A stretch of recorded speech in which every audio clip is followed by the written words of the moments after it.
in attendance. My thanks to the organizers for this proactive retreat that gave these young ladies a sense of community and of hope. Thank you, Mr. Speaker. The honourable member for Lunenburg. Thank you, Mr. Speaker. I rise to recognize Adam Jacobs, my constituency assistant.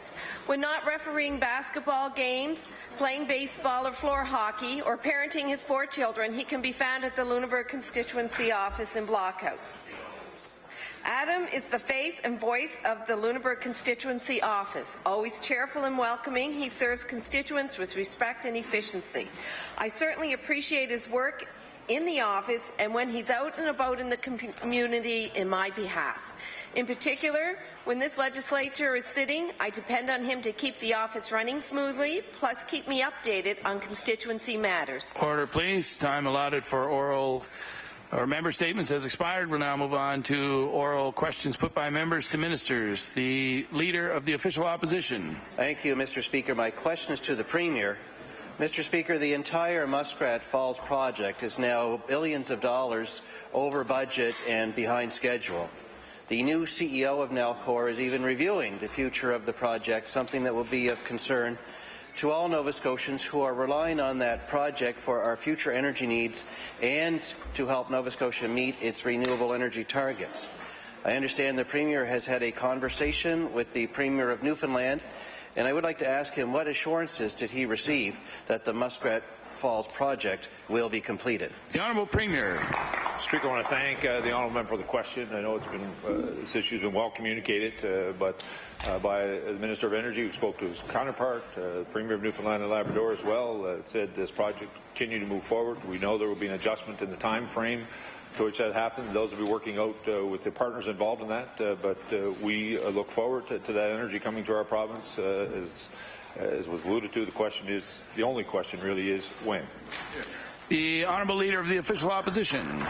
Well, thank you, Mr. Speaker. And when is a good question because Nova Scotians are relying on that project for a number of very important things, including our ability to meet our own renewable energy targets, which this House passed into law.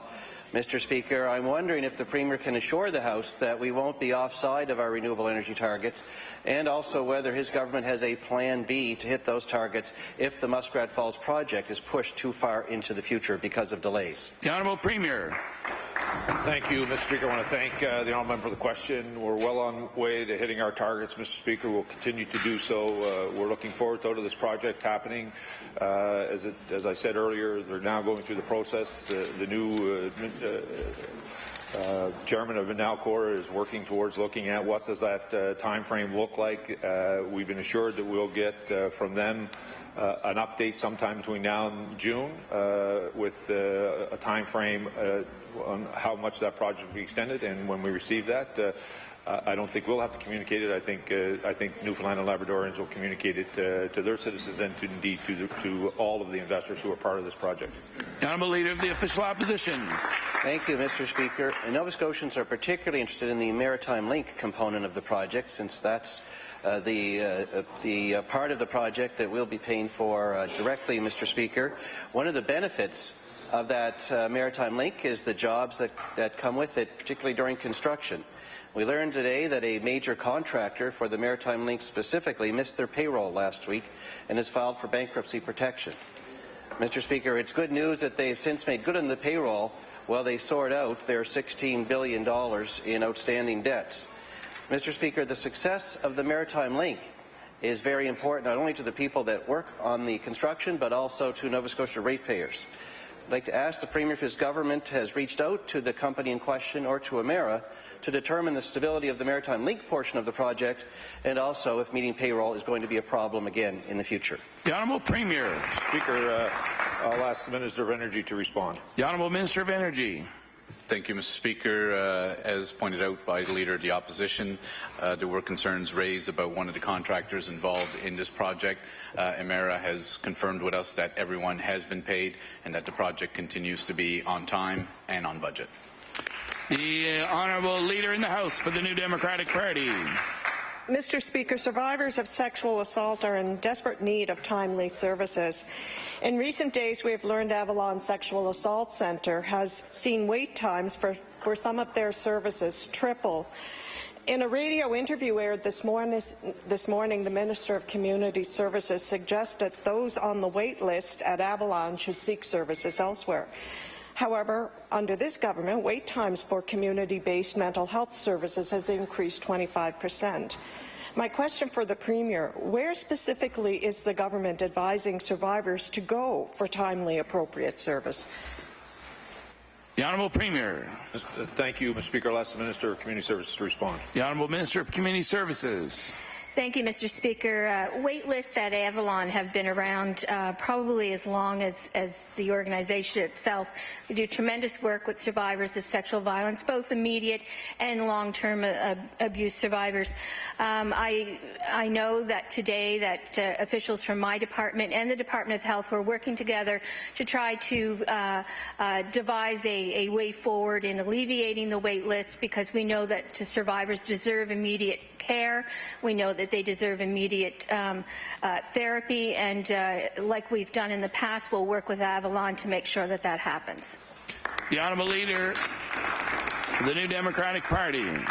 Mr. Speaker, I believe all members of this House recognize the importance of having legislation and a strategy to address the growing problem of sexual assault.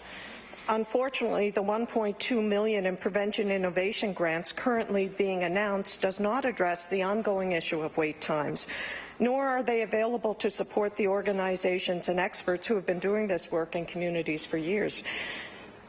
Can the Premier explain why his government has not made this funding available to proven programs that were supporting survivors long before the strategy itself existed? Honourable Minister of Community Services. Sorry. Thank you, and I thank you for the question. Anytime you want to take this on, go ahead. This department. What I'd like to say is that we went out to Nova Scotians last year when we started the strategy, and they clearly told us, Mr. Speaker, that sexual assault services in Nova Scotia are not working for the majority of people. They don't know where the services are, they're not coordinated in communities, and that when they walk in the doors, what they see is not representative of what we need. We know that sexual violence services don't belong with any one organization or with any one level of government. And the $1.2 million that was put into innovation grants was so that we could stop doing the status quo, because quite frankly, it wasn't working. The Honourable Leader in the House for the New Democratic Party. Thank you, Mr. Speaker. The Minister has said in this House that she is happy with the funding this government provides for women's centres in the province, and I will table that. Yet, in this morning's radio interview, she said she is aware that the funding levels provided by this government leave organizations with a shortfall, which she expects them to make up by fundraising. My question is, yes or no, Mr. Premier, will you commit today to provide adequate and sustainable funding to the organizations supporting survivors of sexual assault? The Honourable Premier. Thank you, Mr. Speaker. I want to thank the Honourable Member for the question and the Minister for the work she's been doing across our province with our partners. Mr. Speaker, this is a very serious issue which impacts families from one end of this province to the other. This government, as every government has done, is committed funding in our budget today. I think there's $11.4 million for services. We know there's more work to do. We're going to continue to work as a government with our partners across this province to help ensure they have the proper level of funding. As communities across this province have supported organizations in their respective communities to enhance the services that are being delivered, we're going to continue to partner with those. And I know, on behalf of all members of this House, all members of this House want to work with communities across this province to ensure that we deal with this very serious issue. The Honourable Leader of the Official Opposition. Thank you, Mr. Speaker. My question is for the Minister of Business. Mr. Speaker, I think we now know we have to read government press releases very carefully these days. Seniors certainly learned that when the government sent out a release about their pharmacare changes that was not what it said it would be. Certainly the film industry has learned that from any press release about them that comes from the government. But, Mr. Speaker, today credit unions are reading today's government announcement with extra care, because a release that purported to be congratulating the credit unions of Nova Scotia on the success of the Credit Union Small Business Loan Guarantee Program actually is an announcement by the government that they're going to review the program. So, Mr. Speaker, I will ask the Minister of Business, why is such a successful program under review? The Honourable Minister of Business. Thank you, Mr. Speaker. I appreciate the question. This program, Mr. Speaker, has been functional now for some 13 years. Budget at $50 million, and I think all Nova Scotians would appreciate the fact that government is being diligent to ensure that programs that are successful are reviewed, that there are opportunities to enhance those programs and continue to support those programs going forward. The Honourable Leader of the Official Opposition. Mr. Speaker, the film industry was successful. They were reviewed, and we know what happened to them. Mr. Speaker, the pharmacare program was successful. It was affordable, and seniors got the medicines that they need. We know what happened to them. Mr. Speaker, now the Credit Union Small Business Financing Program is under review. It has helped 2,000 small businesses get started and create jobs here in the province, Mr. Speaker.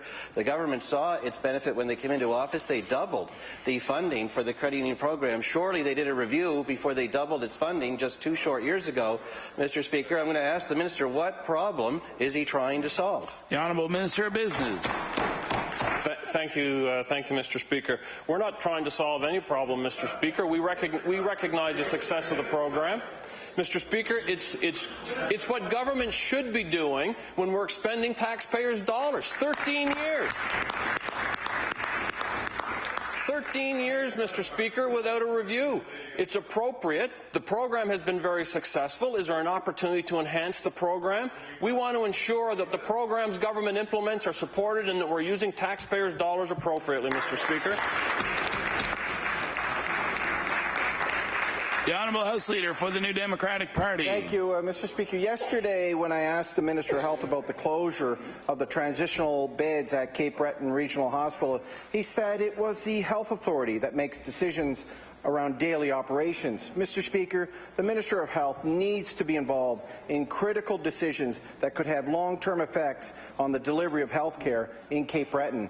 I'd like to ask the Minister, is it really his position that he has no say in deciding whether transitional beds at Cape Breton Regional Hospital remain open or closed? The Honourable Minister of Health.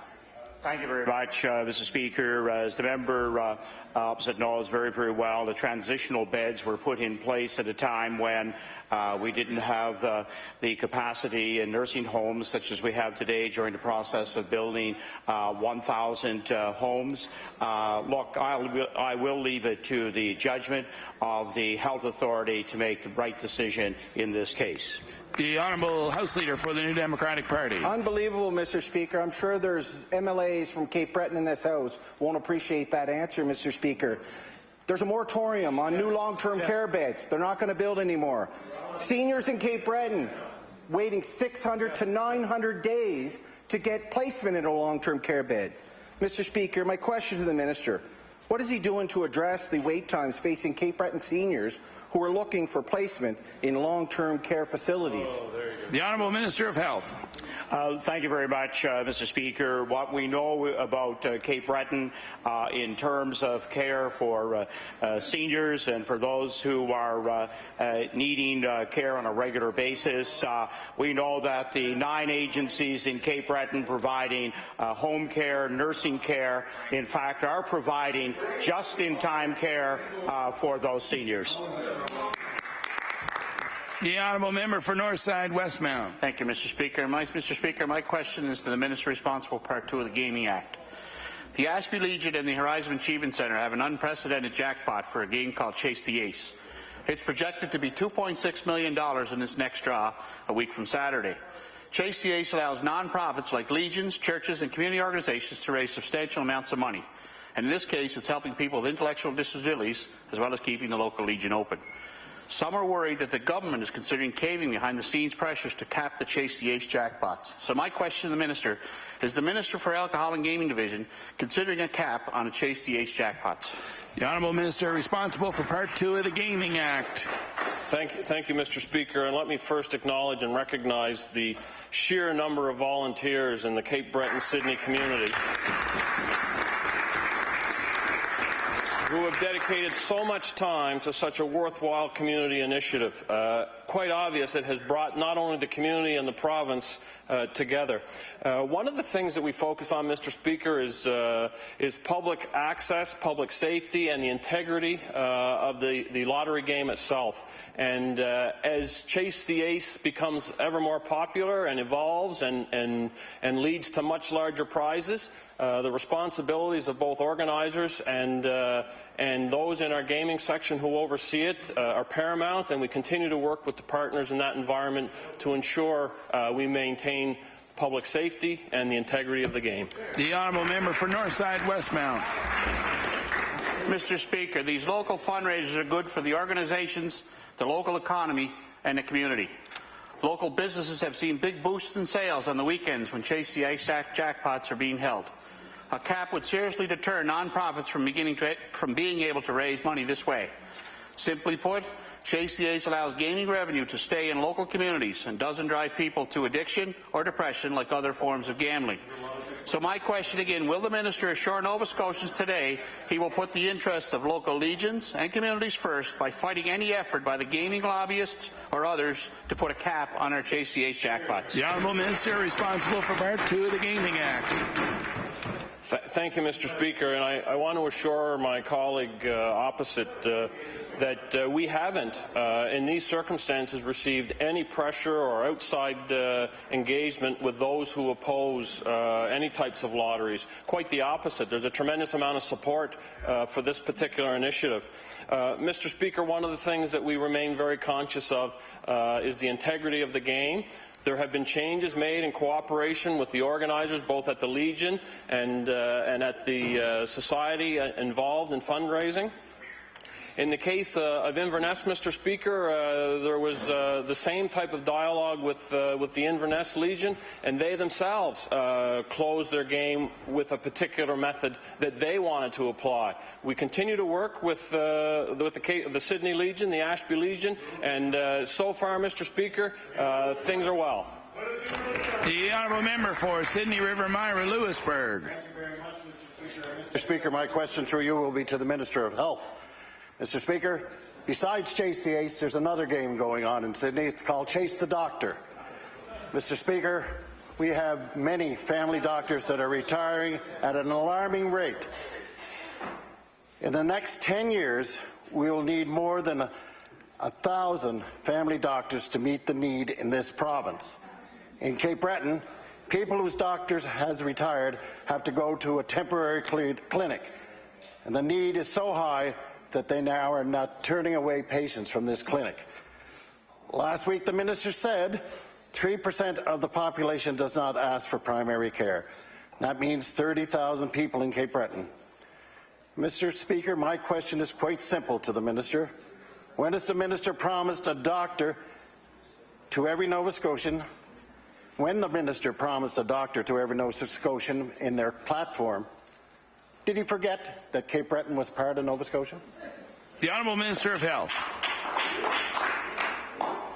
Thank you very much, Mr. Speaker. The member opposite knows very well I have a very fond place in my heart for Cape Breton. I spent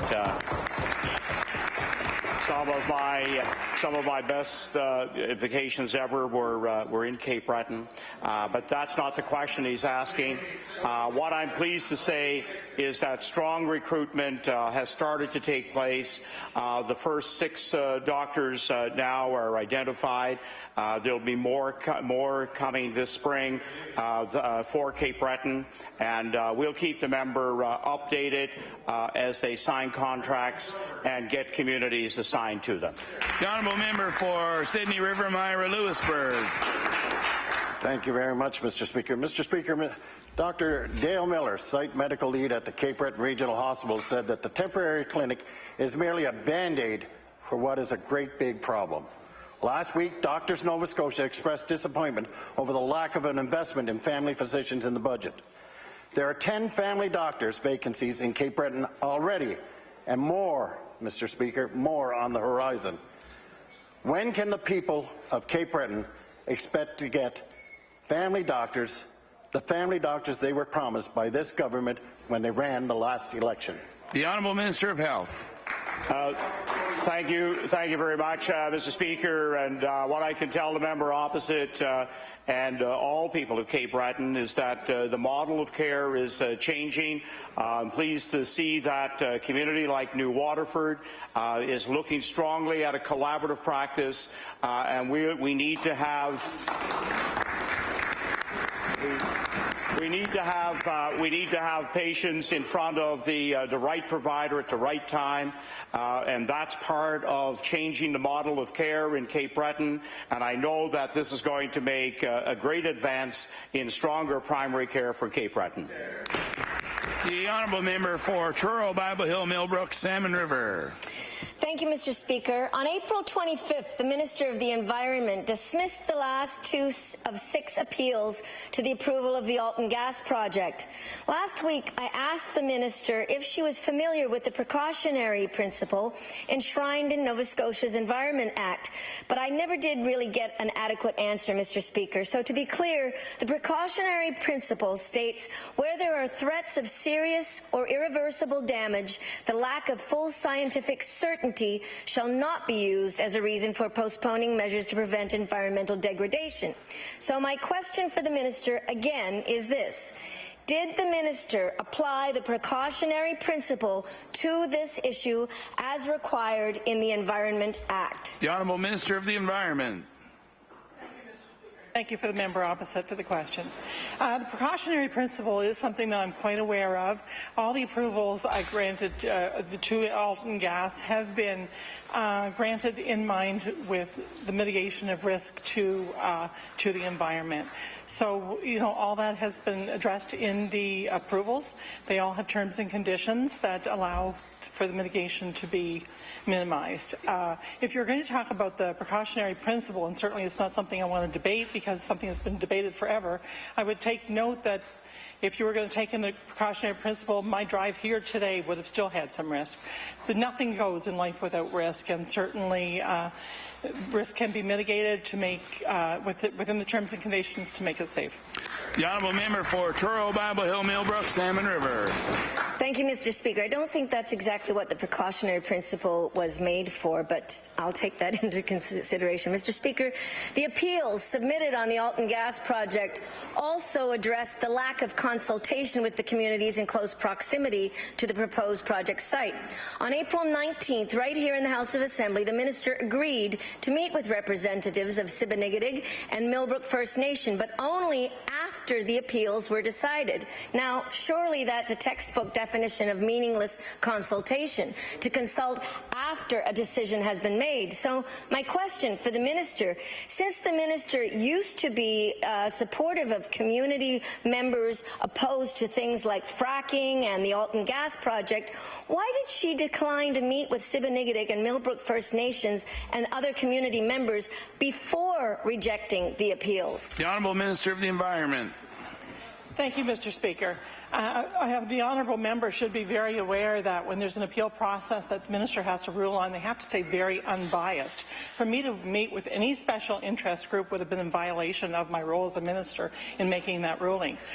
I do definitely support the community of Sibinigadig, and we'll meet with them at any time under any conditions. Certainly, they are members of my constituency. I certainly support them. And as for the Sibinigadig River and the conditions on the river, Mr. Speaker, the Sibinigadig River is near and dear to me. My husband and I had a farm there for 25 years. I've watched the tide come in and out many, many times. My father has fished or gotten fish from that river and done a business on that river. If I truly believed that there was a risk to the Sibinigadig River, I would have been the first one opposed to the river. Thank you. The Honourable Member for Dartmouth East. Thank you, Mr. Speaker. My question is for the Minister of Education. At many schools across the province, there are physically challenged children who can't navigate playgrounds because there are no funds to make necessary repairs or modifications. At Ian Forsyth Elementary, Amanda Lawler's daughter has difficulty getting across the pavement because of challenges with gait and depth perception, combined with the condition of the pavement. The school board and the school agree there is a safety issue, but they say the province doesn't provide funding for the work. The minister wrote Ms. Lawler and told her to take it up with the board. And the board responded again saying the province doesn't provide them the funding to do it. So this is going in circles. Mr. Speaker, why does the province not provide funding to school boards to ensure outside spaces are accessible and safe for children with mobility challenges? The Honourable Minister of Education. Thank you, Mr. Speaker, and thank you to the member for raising the question. And of course, accessibility in all of our public buildings is of utmost importance. And with respect to students in our schools, I believe that my comment back to the parent to go talk to their school board is the appropriate one. In the last 2 years, our department and our government has provided $30 million, $15 million in each of the last 2 years for boards to do things like build ramps, fix windows, repair roofs, do whatever they need in their school to make it accessible, to make it a safe place for kids. The Honourable Member for Dartmouth East. Mr. Speaker, I think the minister has hit on exactly the point. The money is going to important things such as roofs and windows and so forth, and accessibility issues are falling to the wayside because there's no dedicated funding. Well, it got worse for Amanda's daughter. She broke her leg, and combined with her cerebral palsy, she was confined to a wheelchair until just recently. But of course, the school's entrance is not wheelchair accessible. There are high frames around the doors. They had to lift the wheelchair through the doors. The learning center is on the second floor, but there's no elevator or other way to get the wheelchair upstairs. There are numerous other accessibility challenges at this school and at many other schools. Not all, but many schools. So, Mr. Speaker, will the minister commit to making sufficient dedicated funding available to boards to ensure schools are accessible and safe for children, especially those with mobility challenges? The Honourable Minister of Education. Thank you, Mr. Speaker, and I will repeat that when we provide funding to the school boards, they look at their priorities, and that's why I'm suggesting that the priority for accessibility for that child or any other child on any of our schools has to be a priority for the board, and they have funds. If they identify it as a priority, they have the funds to make those repairs. But having said that, I certainly will contact the board. I will contact that school and see what they have done with the maintenance capital dollars that we have provided. The Honourable House Leader for the Official Opposition. Thank you very much, Mr. Speaker. My question through you is to the Minister of Fisheries. Fishermen in Victoria County are concerned for their families and communities after the federal government recently cut the snow crab quota about 54% this year. The Northeastern Nova Scotia Snow Crab Association says the devastating cut will create a $6.5 million loss for the local economy. This represents many jobs both on the water and, of course, on shore. So my question to the minister, will the minister commit to requesting support from the federal government for Victoria County in light of this dramatic hit to the snow crab industry in that county? The Honourable Minister of Fisheries. Thank you very much for the question. It's a very important question. Victoria County has been very hard hit by this particular cut in quota on a crab, and unfortunately the stock assessment they did showed that it had to be reduced by that much. We are working with Victoria Co-op in that area, and we will deal with other fishermen in the area to see what we can do to help them. The Honourable House Leader for the Official Opposition. Thank you very much, Mr. Speaker. Osborne Burke, the General Manager of the Victoria Co-op Fisheries Processor, says sales will be down almost $26 million annually because of that cut. The cut in quota means far less work for people in that local area. The processor typically employs about 90 people during the season, but this year it will be much less. Mr. Osborne estimates $10,000 in lost wages this year alone. Will the minister please clearly explain how the government intends to support the processors and workers impacted by this large quota cut? The Honourable Minister of Fisheries. Thank you very much. It is a serious concern for Victoria Co-op, and I have been talking to Mr. Burke about this issue. We will continue to work with them as we explore other markets with other products that will indeed, hopefully over time, reduce that problem that we've seen with the crab fishery, and indeed move them into new markets that we've been already dealing with them on. The honourable member for Pictou West. Thank you, Mr. Speaker. My question through you is to the Minister of Health. Pictou recently lost 2 doctors, leaving thousands with nowhere to seek medical attention. The loss of the doctors has also caused the closure of the after-hours outpatient clinic at the Sutherland Harris Memorial Hospital, and this has been devastating to our community this week. I would like the Minister to tell the people of Pictou what his department has done to recruit doctors to Pictou and when they can expect to see them practice. The Honourable Minister of Health. Thank you very much, Mr. Speaker. I'm pleased to say that in terms of the overall recruitment and retention that is taking place in the province next week, I'm meeting with the Nova Scotia Health Authority to get a full provincial picture. I know that Dr. Lowe has addressed this very serious concern on behalf of the Health Authority, and I know that they will now specifically recruit for that area to replace these 2 physicians. The honourable member for Pictou West. Thank you, Mr. Speaker. And I'm sorry, there's nothing to be pleased about in this situation. There's thousands of people in Pictou County without a doctor. The loss of the clinic at the Sutherland Harris Memorial Hospital will put even more strain on the already stressed emergency room at the Aberdeen Hospital. The Minister closed the short stay unit at the Aberdeen Hospital, so those with mental health issues have to go to ER, causing lots of stress. And he's right. Dr. Bill Lowe is quoted in the media saying we need to look at providing better access to care after hours across the whole province, and I'll table that.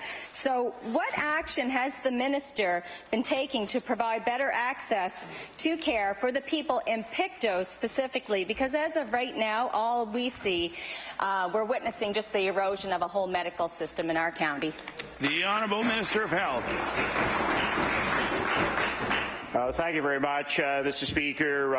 And I think the member opposite is very well aware that it wasn't a certified short-term mental health unit. It was, in fact, nowhere near the standard that is required. Dr. Bill Lowe is right.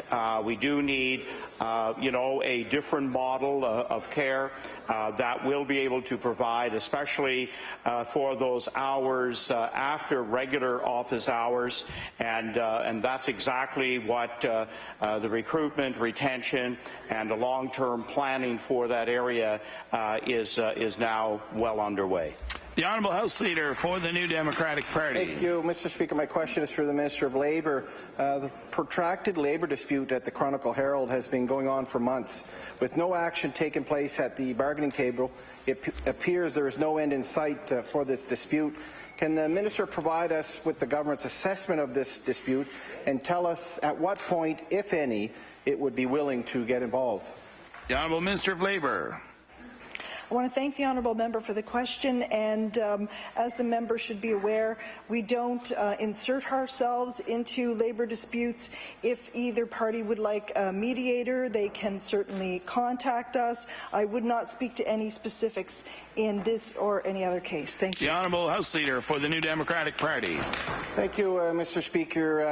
I have spoken with members of the union who are disappointed that their employer seems satisfied to circumvent the bargaining process by bringing in workers from outside the union. The government continues to support publication by purchasing ads. My question to the Premier, what is the government's rationale for continuing to advertise in the Herald when workers are still on strike? The Honourable Premier. Thank you, Mr. Speaker. Mr. Speaker, many Nova Scotians still receive their information and news through the Herald. We've used every form of communications to get that message out to people across this province. We think it's important that they understand the programs and services that are being provided by government. Mr. Speaker, it's our hope that the Herald, the employees and employer can come together to find a proper resolution. But as a government, we need to continue to use the venue that citizens receive their news in. The Honourable Member for Inverness. Question for the Minister of Gaelic Affairs. Mr. Speaker, today the Minister raised the flag at a celebration for the 20th anniversary of Gaelic Awareness Month. There were lots of nice things said, Mr. Speaker, Yet this year we see a 15% cut to the Gaelic Affairs budget. How does the minister reconcile his words with the support of Gaelic that he's been saying today with his government's action in funding Gaelic Affairs? The Honourable Minister for Gaelic Affairs. Thank you, Mr. Speaker. Tapadav, and thank you to the member for the question. With respect to the change in funding, as estimate debates are going on, the very specifics will be discussed in more detail with the Minister of Community Culture and Heritage. But what I can tell the member opposite is that the change in the funding from budget last year to budget this year relates to a carryover from changes that were made last year into this year. And I'd like to highlight that those changes do not affect programming or service delivery by the Office of Gaelic Affairs. The Honourable Member for Inverness. So, Mr. Speaker, this year's cut is really last year's cut. And I'm sure the Gaelic community will feel valued with that. I think, Mr. Speaker, that this office has been cut just shy of 30% over the last 2 years. So, Mr. Speaker, whether it was this year or last year, the end figure is almost 30%. Yet we hear the government say we should do our utmost to understand the importance of Gaelic and the value it brings to our province. Well, the government could start by taking its own advice, Mr. Speaker. Why does this government think it is okay to strip support for a cause that has seen an awakening amongst thousands of young Nova Scotians about who they are, and, Mr. Speaker, about supporting the cultural integrity of something we promote to our visitors? The Honourable Minister for Gaelic Affairs. Mr. Speaker, I appreciate the question, and indeed, Mr. Speaker, I appreciate the opportunity. By the nature of the question the member opposite asked, Mr. Speaker, it seems the only way that the members opposite can value something is they put a dollar figure to it, Mr. Speaker. We value the Gaels in Nova Scotia. We value the work that they do and the community groups, and the work that the Office of Gaelic Affairs, the staff in that department do, Mr. Speaker, is very good. Order, please. The Honourable Minister for Gaelic Affairs has the floor. The work that the staff in the Office of Gaelic Affairs do to partner with community groups like the Gaelic Council of Nova Scotia, enhancing the work of that particular organization, Mr. Speaker, to reach out to community groups. And also, Mr. Speaker, I'd like to highlight, last year this time, the member opposite was asking us about the closure of the office in Mabu, Mr. Speaker, and I stand here to tell you that we didn't close the office in Mabu, Mr. Speaker. Indeed, we kept that office. We integrated it into our school system. We're delivering better services for less money, Mr. Speaker. The Honourable Member for Pictou East. Thank you, Mr. Speaker. My question is for the Minister of Finance. We heard from the Auditor General this morning about the lack of focus on implementing the Auditor General's recommendations. The Auditor General has the expertise in that office that can be used to make the province operate more efficiently. That office focuses on high-risk areas that need improvement. And oftentimes the ministers that receive the recommendations nod in approval, say they agree, and then shrug their shoulders, walk out of the room and do nothing. The overall implementation rate is only 60%. So I'd like to ask the Minister of Finance, who does the minister feel should be responsible for this dismal implementation rate of the Auditor General's recommendations? The Honourable Minister of Finance. Thank you, Mr. Speaker. I'd like to highlight for the member opposite the work and the recommendations in that AG report, the Auditor General's report, particularly with respect to the Department of Finance. Pleased to report that the cutoff period for the update that the AG recently provided was back in November. I know that with our department, as I'm sure with other departments, a number of progress have been made. I believe there are an additional number of items which brought us up to over 80%, Mr. Speaker, of compliance with ours. That's significant improvement even since November. The number of items that are recommended, it's about ongoing progress, Mr. Speaker. Many of them do take time. They require a lot of change, and particularly with the Department of Finance, expand multiple departments. It just takes time, but the work continues. The Honourable Member for Pictou East. Thank you, Mr. Speaker. And it's an interesting way this government has of showing they value things. They cut their funding, or they don't implement the recommendations. So my question for the minister was, who does he feel should be responsible? We hear a little bit about his department. There's many departments in government. Many are not acting on the recommendations, and they're matters of serious concern. We know some of them are risks to the assets of the province. We know some of them are ineffective programs or risks to Nova Scotians, like the prescription drug situation. So I'd like to ask the minister, in his capacity as the Minister of Finance, which has ultimate responsibility for the safeguarding of assets in the province, I'd say, is he happy with a 60% implementation rate from his colleagues and from his cabinet, and if not, how does he think we can improve the implementation rate? The Honourable Minister of Finance. Mr. Speaker, thank the member opposite for the question. I'd like to highlight and thank the work of the Auditor General and all the staff in that department.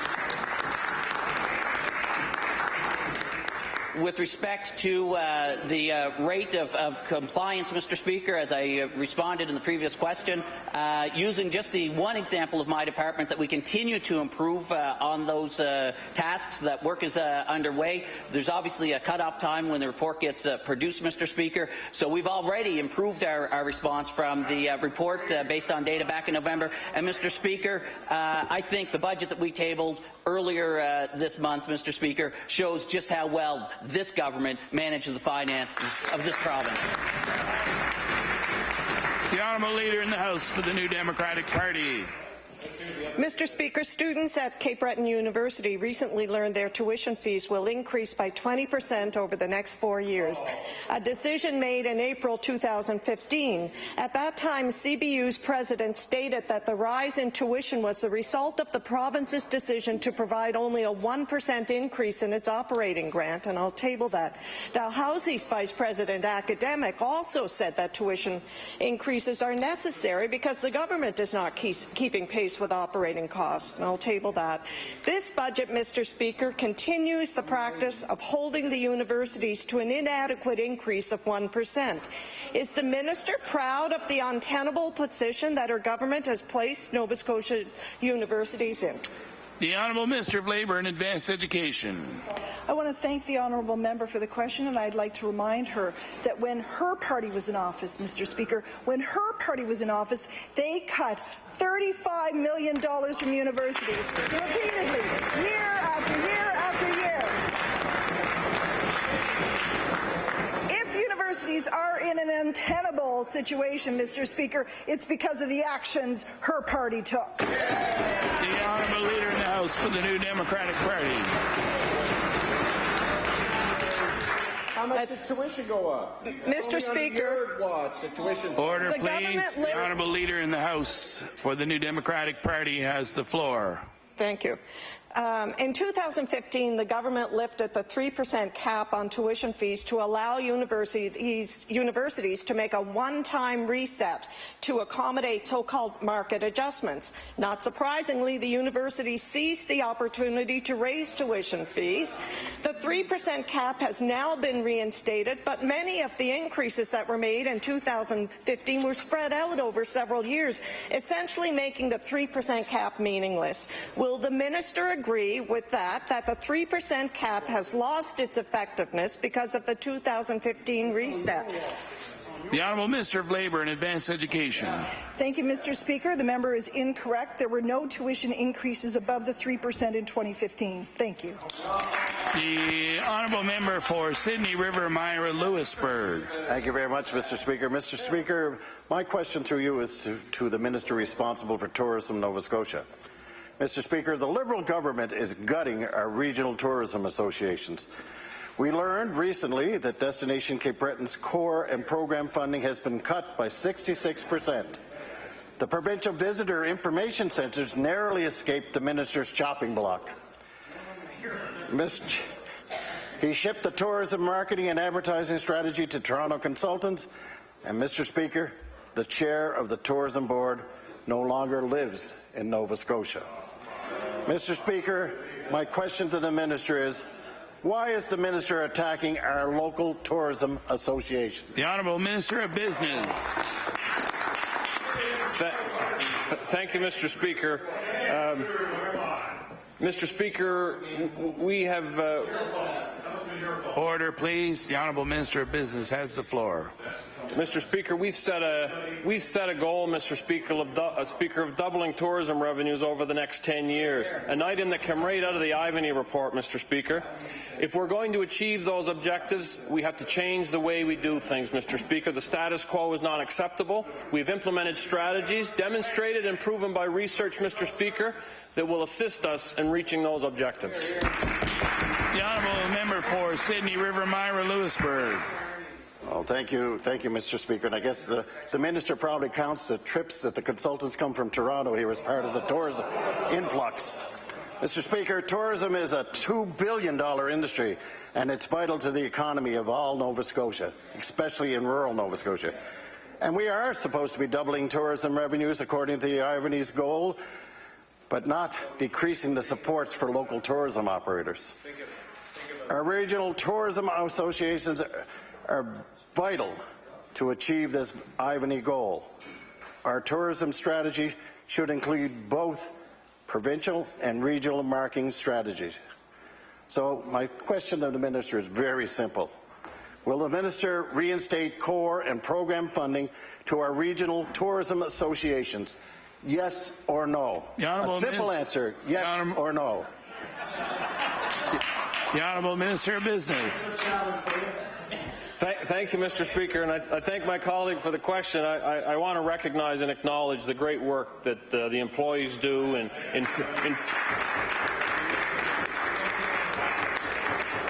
the great work that employees do, Mr. Speaker. Order, please. The Honourable Minister of Business has the floor. In 51 municipal VICs and 6 provincial VICs across the province, Mr. Speaker. In order to achieve our objectives, Mr. Speaker, the research has demonstrated that we have to advance and promote significant marketing. And I know my colleague across the floor realizes that the only way we're going to achieve that is if we are able to secure the visitation for people from outside of Nova Scotia, Mr. Speaker, who travel to Nova Scotia as first-time visitors, where they're going to spend more money and stay longer, and they're going to help us achieve that goal of doubling revenues. The honourable member for Northside Westmount. Thank you, Mr. Speaker. My question is to the Minister of Health. Last November, I asked the Minister about the plan to keep the Northside General Emergency Room open. He praised the work done in the ER by saying, the people of North Sydney and Greater Cape Breton are fortunate to have an outstanding ER at the Northside General. So my question to the Minister, it's now the end of April and there's no plan in place. Can the Minister tell the people who use the emergency room what the plan is for the Northside General Emergency Room? The Honourable Minister of Health. Thank you very much, Mr. Speaker. And first of all, I would like to say that my colleague knows perfectly well how good and how strong the healthcare system is in Cape Breton. I think he'll agree with that. He's been a recipient. But no, the North Side General and the ER has been a problem now for a long period of time, and primarily they have sufficient physicians that could cover the ER, but a lot of it based on the fact of the point at where they are in their careers. They know that Cape Breton Regional has some of the best ERPs, the emergency room physicians in the province, and they know that with our EHS system, emergency care is well looked after for the residents of Northside. The honourable member for Northside Westmount. Thank you, Mr. Speaker. And Mr. Speaker, emergencies don't happen from only 8 a.m. to 3 p.m., which is the only time the Northside General Emergency Room is open. And Mr. Speaker, when that emergency room is closed, or the other emergency rooms in the area, the Cape Breton Regional Hospital simply can't handle the volume of people attending their emergency room. So my question is to the Minister, can the Minister commit to keeping the ER open, extending the hours to when they're going to be needed most? The Honourable Minister of Health. Thank you very much, Mr. Speaker. What I know is that the Health Authority has been working with the clinical teams at Northside, and getting some additional hours is their goal. At the present time, emergency services to the people of North Sydney and surrounding communities is in no way compromised by the short hours that are at Northside. We have the best EHS system in Canada, and we have emergency care at Cape Breton Regional that is second to none. And so the Honourable Minister of Health has the floor. We don't have a problem with emergency care. Could we have a few more hours added on? That probably is the case. The Honourable House Leader for the New Democratic Party. Thank you, Mr. Speaker. My question is for the Minister of Health. This morning in public accounts, the Auditor General said that in 2012 he received a detailed response to addressing the issues of prescription drug monitoring program highlighted in his report from the Department of Health. The review, of course, in October 2015 indicated that the recommendations was not complete. So I'd like to ask the Minister, what happened after his government took over to delay implementing changes around the prescription drug monitoring program? The Honourable Minister of Health. Well, thank you very much, Mr. Speaker, but I think the member opposite was the Minister of Health at the time, and I'm wondering why a strong initiative wasn't put in place. The Honourable House Leader for the New Democratic Party. I think the Minister needs to clean his ears. The Auditor General indicated there was a strong, detailed response. I'd like to remind the member that's an unparliamentary term, so I'd like to get him to retract that and rephrase it.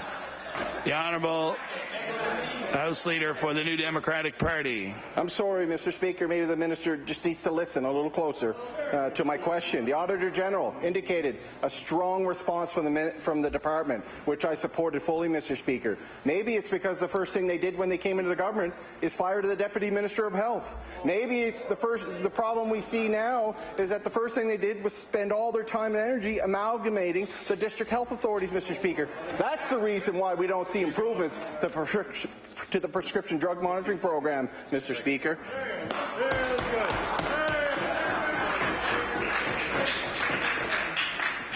The Honourable Minister of Health. I'd just like to say that, there may be a deficiency. But time allotted for oral questions put by members to ministers has expired. We'll now move on to opposition business. The House Leader for the official opposition. Thank you very much, Mr. Speaker. Can you call private members' public bills for second reading? Now call private members' public bills for second reading. Thank you very much. Can you call Bill number 163, Dignity for Victims of Sexual Violence Act? Now call Bill number 163, Dignity for Victims of Sexual Violence Act. The Honourable Leader of the official opposition. Thank you, Mr. Speaker. I'm so proud to get up and speak to this bill today. Mr. Speaker, here is a chance to really help people that need help. Mr. Speaker, imagine a young woman. It could be a man. It could be anyone. Binary, non-binary, it could be anyone. Imagine that a young woman, often it is a young woman, is attacked, is the victim of sexual violence.